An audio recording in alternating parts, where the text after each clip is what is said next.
Want to read more books in less time? Subscribe to get animated book summaries of the best books around the world. The book Too Much and Never Enough by Mary L. Trump is a rare book.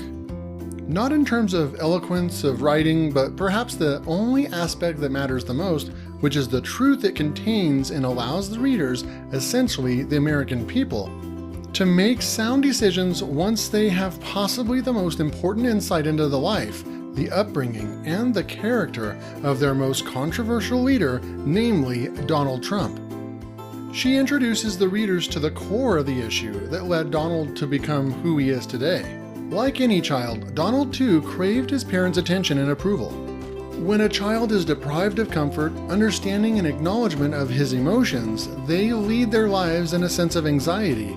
They want to avoid getting in trouble, and that may lead them to adopting some unfavorable qualities. Donald's parents, Fred and Mary, were exactly the sorts of parents we're talking about. Mary was too fragile physically, and that gave her the excuse to only bother with her children when it suited her, while she drowned in self-pity. Fred's main focus was his business and his eldest son, Freddy, who he wanted to prepare to take on his business. To Fred, any sort of emotional vulnerability was akin to weakness. Moreover, following the ideas of inferiority complex by Norman Vincent Peale, Fred was determined to erase all signs of softness from his eldest, while young Donald observed it all. Because of their father's harsh criticism of anything that remotely resembled a worthy character, Fred's children developed an innate sense to lie. Freddy lied to hide his more vulnerable side and his joy to taste life more than the bounds of a business, because that spelled trouble at the hands of his father, while the rest primarily tried to get into Fred's good graces.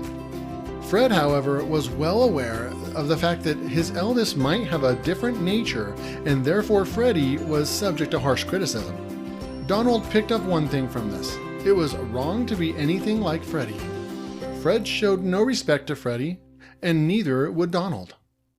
What we see here is a young Donald trying so desperately to be in the father's good side that he observed every flaw his older brother had, and not only actively tried to suppress similar emotions himself, he went on to be the complete opposite. Donald became unrelenting, smug, arrogant, just like Fred wished Freddy to be. When Freddy was scolded or punished, he simply apologized, and Fred hated that. From a business point of view, what Fred was trying to create was his idea of a perfect businessman to take on the family business when he was no longer capable.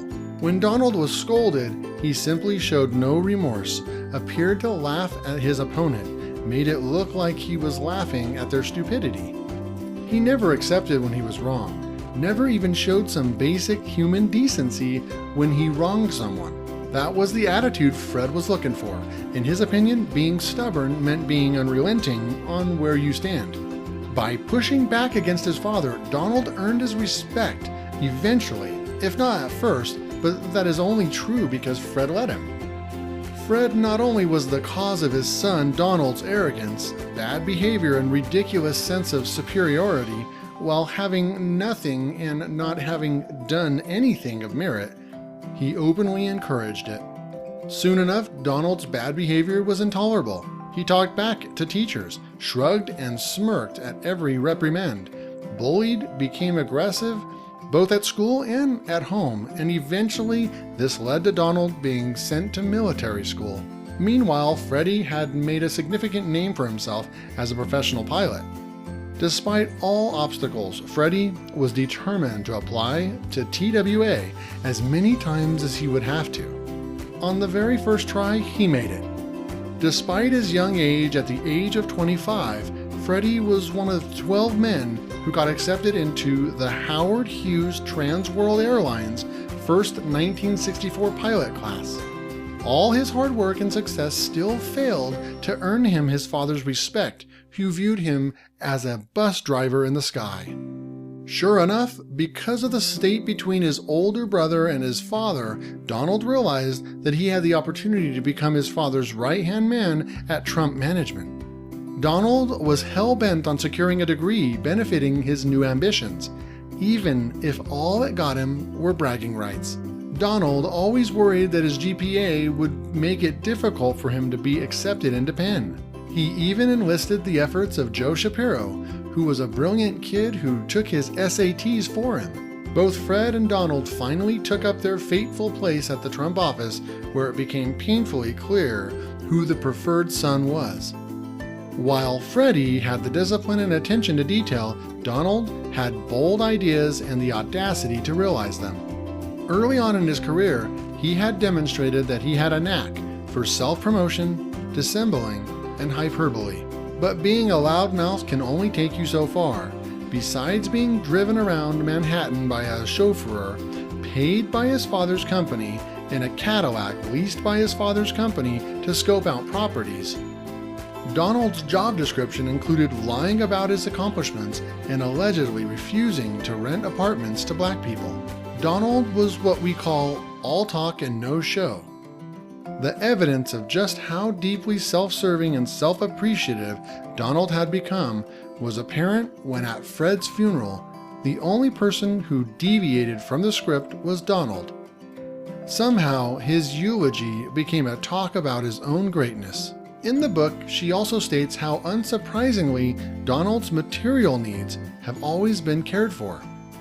A series of sinecures where the work was done by others, causing Donald to never need to acquire the expertise to attain or retain power. In a partial way, this explains Donald's disdain for others' expertise. All these shielded Donald from all of his failures, thereby resulting him in believing in himself as a success, even if evidence supports the complete opposite. Fred didn't groom Donald to succeed him. Instead, Donald was used despite his constant failures and lack of judgment as the public face of his own derailed ambition. Fred kept supporting Donald's unfounded sense of accomplishment until the only gift Donald possessed was the ability to be hoodwinked by greater and more powerful men. As of today, the Trump Organization seemed to be in the business of losing money, as Donald siphoned untold millions away from Trump management to support the growing myth of himself as a real estate phenom and master dealmaker. The book is a brave step to making the people of America aware of who exactly is their leader. Keeping in mind the revelations in this book written by a Trump who outlined every significant detail of Donald Trump's past, the people can find similarities in his youth and his days as president. It goes without saying that the people have some very important decisions to make. Want to read more books in less time? Subscribe to get animated book summaries of the best books around the world.